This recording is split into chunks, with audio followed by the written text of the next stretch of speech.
on Wednesday when Liverpool do take on PSV, it, I don't know what to think of this game because PSV come into the match having won 8 of their last 9 matches, their first in the Eredivisie, and based on how Liverpool playing, anybody really has a chance against them. So, do you think that we'll see the team that we've seen in the Premier League, or maybe just because it's the Champions League, we might see the Liverpool team that played against Real Madrid and Eintracht Frankfurt, for example?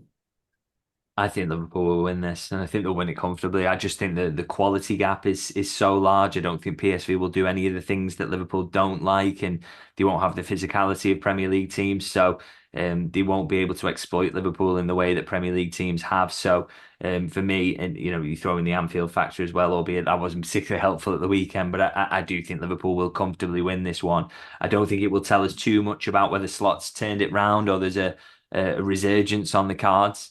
But I do expect them to win this one because I just think it's a good game for them really, and what they need to do is to kind of just win it well, get that confidence back up, and see if they can take that into the Premier League because they need to do that. They need to take that forward. But I think this is going to be a comfortable one for them. Well, in terms of team news and team selection, Florian Wirtz could make his return to the team because he was obviously out injured against Nottingham Forest. But speaking of Wirtz, we've been very lenient with him, and we've also been lenient with Alexander Isak because, there were genuine reasons to be lenient with them. Isak didn't really have preseason. Florian Wirtz, he's coming to a new league, new team, new system, so it's going to take time to adapt. But is this now the point where you have to, in a way, stop being lenient because at some point you have to click and at some point you have to show Liverpool why they paid so much money for you? And because he's been so disappointing so far, and I know there have been flashes, but flashes aren't good enough at this stage of the season. No, this is it. I mean, it's late November, so surely this is the point at which you really start to see the signs. I mean, that Wirtz injury was poorly timed, really. I thought you put in his best performance so far against Real Madrid, and then obviously the City one. I don't think anybody played well, but he was well set up to kind of come back in and do well in this run. And these are the kind of games that you would like to have him in to unlock those low blocks, but yeah, unfortunately, he's not being available. But you're right. You need to start seeing more from him as soon as he's back. Hopefully, that is quite soon. Same with Isak. I think Isak, for me, my big worry is that this first season is just going to be a write-off because he missed pre-season. He's not right yet, nowhere near right actually. And I thought the decision to start him against Forest was just inexplicable. From the moment I saw him on the team sheet, that's not hindsight. I just thought if you're going to try and get fitness into him, do it in the PSV game, not in this one. So I didn't understand that one at all. But I just don't think he's going to be right before the end of the season. And I genuinely think you're waiting to get a pre-season into him now to see the best of him, which we're talking about 125 million pound signing, by the way.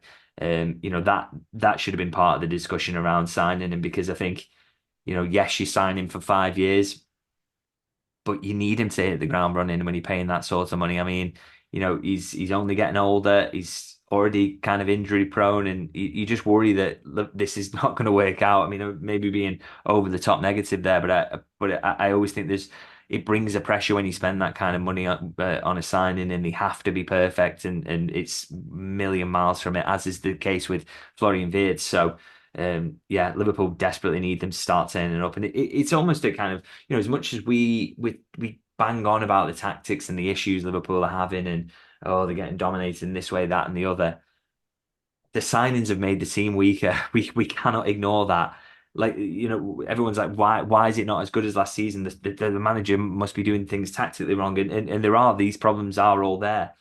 But if your players aren't as good as the season before, that's going to be an issue. And you're seeing that. Isak is not as good as Nunes at the moment. He isn't providing as much. Florian Wirtz is not providing as much as that tight midfield unit that Liverpool had last season. And so Milos Kerkez is not providing what Andy Robertson did last season. They are not reaching the levels of the guys who preceded them in their positions.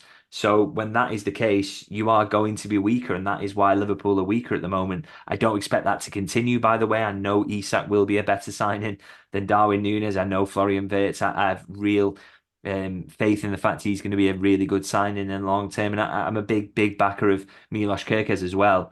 But in the short term, right now, they're offering less than the guys that they were replacing. And that, you can talk about tactics as much as you want. Football's a lot about players. Well, just tell me we'll win 3-0 on Wednesday and we'll move on, David.